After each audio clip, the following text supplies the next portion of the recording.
Salam sejahtera, salam persekutuan dalam kasih Tuhan Yesus Kristus. Kita berjumpa kembali melalui media ini. Saya Pendeta Walman Tobing dari Pekanbaru Riau. Oleh kemurahan Tuhan kembali kami akan menyampaikan kebenaran firman Tuhan tentang pelayanan perjanjian baru. Pelayanan perjanjian baru adalah pelayanan menurut roh. Pelayanan perjanjian baru adalah pelayanan yang memimpin kepada pembenaran.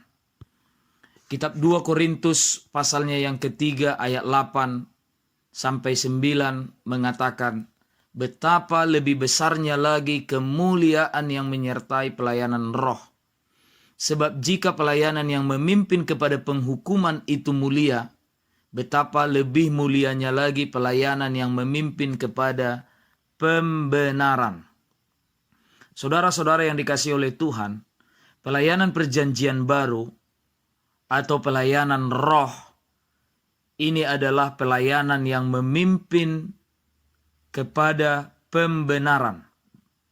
Artinya, setiap orang yang menerima pelayanan perjanjian baru ini, yang menerima pelayanan roh ini, akan menjadi orang-orang yang dipimpin untuk memiliki kehidupan yang dipulihkan, yang dibaharui dari sehari ke sehari, sampai menjadi kehidupan yang sepenuhnya layak dan berkenan di hadapan Tuhan. Berbicara tentang pelayanan perjanjian baru atau pelayanan yang memimpin kepada pembenaran, ini adalah pelayanan yang sudah dikerjakan oleh Tuhan Yesus Kristus di atas kayu salib. Pelayanan perjanjian baru adalah pelayanan yang membawa setiap orang untuk mengalami kuasa penebusan. 1 Korintus pasal 11 mengatakan ayat 25, demikian juga ia mengambil cawan sesudah makan, lalu berkata, cawan ini adalah perjanjian baru yang dimeteraikan oleh darahku. Perbuatlah ini setiap kali kamu meminumnya menjadi peringatan akan aku.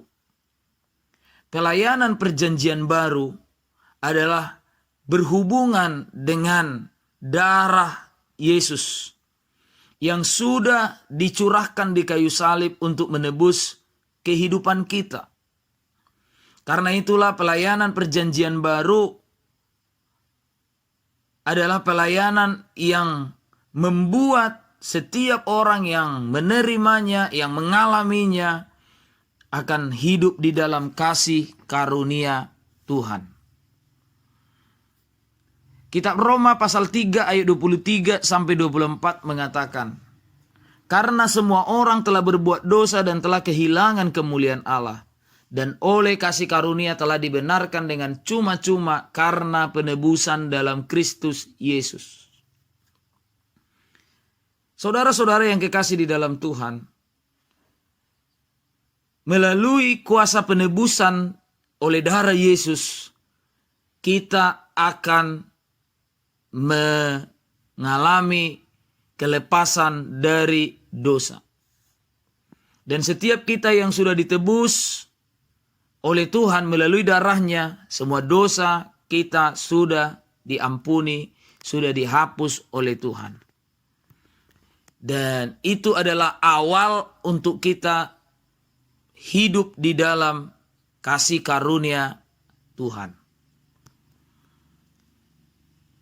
Hidup di dalam kasih karunia Tuhan bukan saja membuat kita mengalami penebusan dosa, tapi juga kalau kita hidup di dalam kasih karunia Tuhan, maka kita akan dapat melawan semua godaan dosa.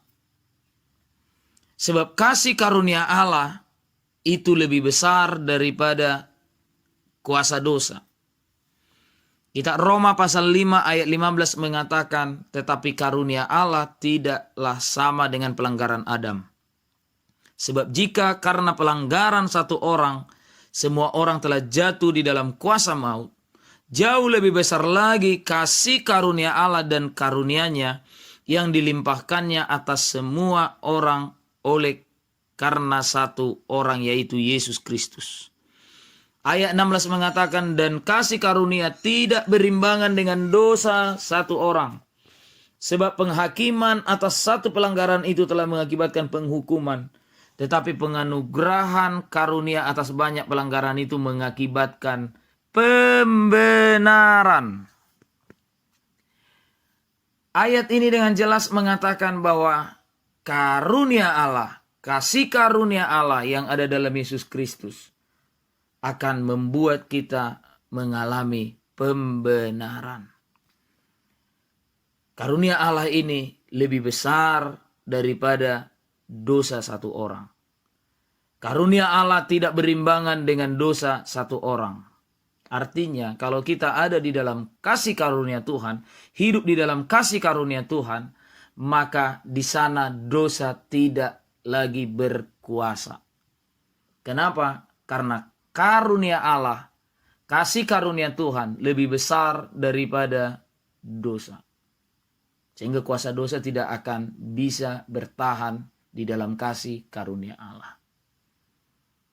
Kasih karunia Allah ini, kalau kita gambarkan, ini adalah bagaikan vaksin yang begitu kuat, yang mampu melawan, menangkal virus dosa. Saat ini dunia masih sedang mencari vaksin untuk COVID-19. COVID-19 hanya akan bisa terselesaikan kalau sudah ditemukan vaksin. Dan vaksin ini harus lebih kuat daripada kuasa yang ada dalam virus itu. Tetapi di dalam Yesus, kita diyakinkan kasih karunia Allah lebih besar daripada dosa. Berarti kasih karunia Allah ini, penebusan oleh darah Yesus ini, pelayanan perjanjian baru ini, bagaikan vaksin yang begitu kuat, yang mampu mengalahkan dosa. Biarpun dosa menyerang kita selama 24 jam dalam satu hari, selama kita hidup di dalam kasih karunia Tuhan, tinggal di dalam kasih karunia Tuhan, kuasa dosa itu akan gugur sendiri. Kuasa dosa itu akan dapat diatasi, dikalahkan karena kita hidup di dalam kasih karunia Allah. Inilah hebatnya kuasa penebusan, kasih karunia Allah. Karena itu, mari kita hidup di dalam kasih karunia Tuhan, supaya dosa bisa diatasi. Sebaliknya, kalau orang hidup di luar kasih karunia Tuhan, atau jauh dari kasih karunia Tuhan, disitulah dosa akan sangat mudah menguasai hidupnya.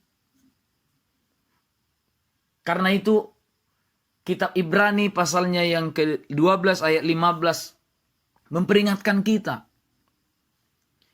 Mengatakan begini, jagalah supaya jangan ada seorang pun yang menjauhkan diri dari kasih karunia Allah, agar jangan tumbuh akar yang pahit, yang menimbulkan kerusuhan dan yang mencemarkan banyak orang. Kalau orang itu tidak hidup di dalam kasih karunia Tuhan, maka sangat mudah dosa masuk dan menguasai hidupnya. Ayat ini mengatakan, janganlah seorang pun menjauhkan diri dari kasih karunia Allah. Kalau orang menjauhkan diri dari kasih karunia Allah, tumbuhlah akar yang pahit. Kepahitan. Kepahitan ini di dalamnya, di situ sakit hati, di situ ada kemarahan, di situ ada kebencian, kedengkian, kepahitan. Dan kepahitan ini akan menimbulkan kerusuhan dan mencemarkan banyak orang.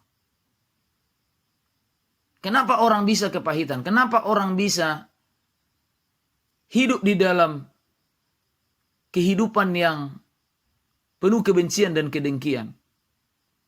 Karena dia tidak hidup di dalam kasih karunia Tuhan, atau jauh dari kasih karunia Allah. Karena itulah ayat firman Tuhan ini mengingatkan kepada kita jagalah supaya jangan ada orang yang menjauhkan diri dari kasih karunia Allah. Berarti kita harus hidup di dalam kasih karunia Allah. Jangan sampai kita jauh dari kasih karunia Tuhan. Saya mau menyampaikan kepada kita, kehidupan di dalam kasih karunia Tuhan, yang pertama tadi adalah kehidupan yang mengalami kuasa penebusan. Kehidupan yang mengalami kuasa penebusan ini disebutlah ini adalah kehidupan yang diselamatkan. Seperti yang dikatakan dalam Efesus pasal 2 ayat 8 sampai 9. Sebab karena kasih karunia kamu diselamatkan oleh iman, itu bukan hasil usahamu, tetapi pemberian Allah, itu bukan hasil pekerjaanmu. Jangan ada orang yang memegahkan diri. Orang yang hidup di dalam kasih karunia Tuhan, dia yakin bahwa dia sudah menjadi orang yang menerima keselamatan. Dan sebagai orang yang menerima keselamatan, menerima penebusan oleh darah Yesus, maka yang kita lakukan adalah bersyukur kepada Tuhan, memuji Tuhan, menyembah Tuhan, atau dengan kata lain kita menjadi orang yang beribadah kepada Tuhan. Itu yang pertama, sebagai bukti seseorang ada di dalam kasih karunia Tuhan. Yang kedua, seseorang yang hidup di dalam kasih karunia Tuhan, yang tidak menjauhkan diri dari kasih karunia Tuhan, dia akan selalu menerima pengajaran yang benar dari Tuhan.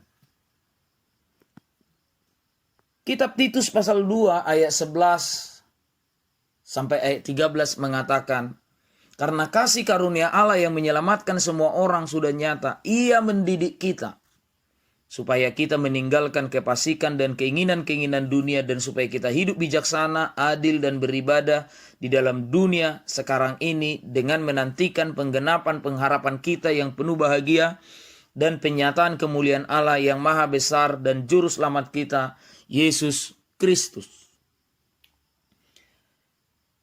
Orang yang hidup di dalam kasih karunia Tuhan, dia akan menerima didikan dari Tuhan. Dia akan selalu rindu mendengar, menerima pengajaran yang benar dari Tuhan. Melalui pengajaran ini, melalui didikan Tuhan ini, hidupnya akan menang melawan kefasikan, melawan keinginan-keinginan dunia, dan dia akan hidup bijaksana. Bijaksana itu berarti mendengar dan melakukan firman Tuhan, adil, dan beribadah di dalam dunia sekarang ini. Itu berarti dia ada di dalam kasih karunia Tuhan. Yang ketiga, orang yang hidup di dalam kasih karunia Tuhan, yang tidak menjauhkan diri dari kasih karunia Tuhan, dia akan menjadi orang yang dipakai oleh Tuhan. 1 Korintus 15 ayat 10 mengatakan, tetapi karena kasih karunia Allah aku ada sebagaimana aku ada sekarang, dan kasih karunia yang dianugerahkannya kepadaku tidak sia-sia. Sebaliknya aku telah bekerja lebih keras daripada mereka semua, tetapi bukannya aku, melainkan kasih karunia Allah yang menyertai aku. Saudara-saudara yang dikasihi oleh Tuhan, seseorang yang tinggal, yang hidup di dalam kasih karunia Tuhan, dia akan menjadi orang yang melayani Tuhan, yang dipakai oleh Tuhan. Dan tentunya kita dipakai sesuai dengan karunia Roh Kudus yang diberikan kepada kita. Dan kalau kita pendeta, sesuai dengan jabatan yang diberikan Tuhan kepada kita. Di lain kesempatan kita akan bahas semua itu. Tapi intinya, orang yang hidup di dalam kasih karunia Tuhan, dia juga akan dipakai oleh Tuhan melayani pekerjaan Tuhan. Seperti Paulus mengatakan di ayat ini, bahwa oleh kasih karunia Tuhan yang menyertai aku bekerja lebih keras, melayani lebih sungguh-sungguh daripada yang lain. Itu yang ketiga. Yang keempat, orang yang hidup di dalam kasih karunia Allah Orang yang tidak menjauhkan diri dari kasih karunia Allah akan menjadi orang yang disempurnakan di dalam Kristus. 2 Korintus pasal 7 ayat 1 mengatakan, saudara-saudaraku yang kekasih, karena kita sekarang memiliki janji-janji itu, marilah kita menyucikan diri kita dari semua pencemaran jasmani dan rohani, dan dengan demikian menyempurnakan kekudusan kita dalam takut akan Allah. Orang yang hidup di dalam kasih karunia Tuhan akan terus menyucikan diri dari semua pencemaran jasmani dan rohani, supaya dengan demikian menyempurnakan kekudusannya di dalam takut akan Tuhan. 4 hal ini sebagai bukti seseorang hidup di dalam kasih karunia Tuhan. Sehingga dosa tidak akan menguasai kita kalau kita menjadi orang yang beribadah kepada Tuhan, menjadi orang yang dididik, diajar di dalam kebenaran firman Tuhan, menjadi orang yang dipakai Tuhan, melayani Tuhan, dan menjadi orang yang terus menyucikan diri dari semua pencemaran jasmani dan rohani. Dengan demikian menyempurnakan kekudusan kita dalam takut akan Tuhan. Saudara-saudara yang dikasihi oleh Tuhan, melalui kesempatan ini, saya sebagai hamba Tuhan menyampaikan kepada kita dan mengajak kita untuk mempergunakan waktu, kesempatan yang Tuhan masih berikan bagi kita untuk senantiasa hidup di dalam kasih karunia Tuhan. Ikatkan diri dengan keselamatan. Orang yang mengikatkan diri dengan keselamatan dari Tuhan akan selalu bersyukur, memuji, menyembah Tuhan. Ikatkan diri dengan didikan Tuhan. Selalu rindu mendengar, menerima pengajaran dari Tuhan. Ikatkan diri dengan pelayanan. Mau menyerahkan hidup untuk dipakai Tuhan melayani pekerjaan Tuhan. Sesuai dengan karunia dan jabatan yang Tuhan berikan. Dan yang terakhir, ikatkan diri dengan kehidupan yang mau disempurnakan. Kita terus menyucikan diri kita dari semua pencemaran jasmani dan rohani. Ini kita dapatkan melalui pelayanan perjanjian baru, pelayanan yang memimpin kepada pembenaran. Tuhan Yesus memberkati kita. Kita akan berjumpa kembali dalam kesempatan yang akan datang. Shalom.